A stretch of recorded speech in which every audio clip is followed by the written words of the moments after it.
Data science is growing up fast. Over the past 5 years, companies have invested billions to get the most talented data scientists to set up shop, amass zettabytes of material, and run it through their deduction machines to find signals in the unfathomable volume of noise. It's working, to a point. Data has begun to change our relationship to fields as varied as language translation, retail, healthcare, and basketball. But despite the success stories, many companies aren't getting the value they could from data science. Even well-run operations that generate strong analysis fail to capitalize on their insights.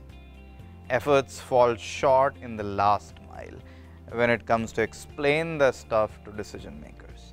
In a question to Kaggle's 2017 survey of data scientists, to which more than 7,000 people responded, 4 of the top 7 barriers faced at work were related to last mile issues, not technical ones.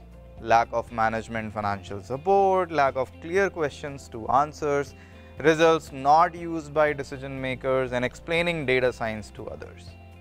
Those results are consistent with what the data scientist Hugo von Anderson found interviewing 35 data scientists for his podcast. As he wrote in 2018 HBR article, "The vast majority of my guests tell me," he says, "that the key skills for data scientists are the abilities to learn on the fly and to communicate well in order to answer business questions, explaining complex results to non-technical stakeholders." Frustrations are twofold here. Data teams know they are sitting on valuable insights but cannot sell them. They say decision makers misunderstand or oversimplify their analysis and expect them to do magic to provide the right answers to all their questions. Executives, meanwhile, complain about how much money they invest in data science operations that do not provide the guidance they hoped for. They don't see tangible results because the results aren't communicated in their language.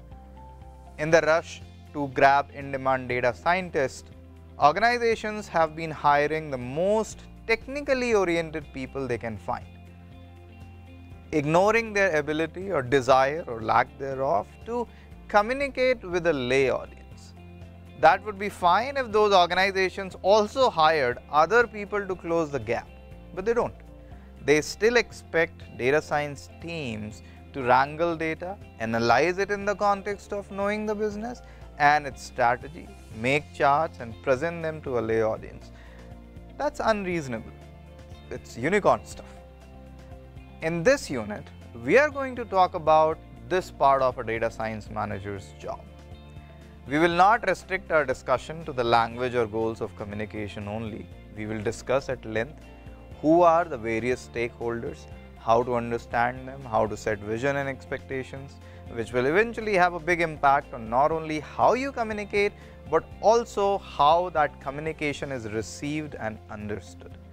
We will talk about finding inhibitors to the success of a data science project and how to deal with them within our communications, how to take into account the fluidity of performance of data science projects. Let's discuss all that and some more in our upcoming videos, starting with understanding stakeholders in our very next video. See you there.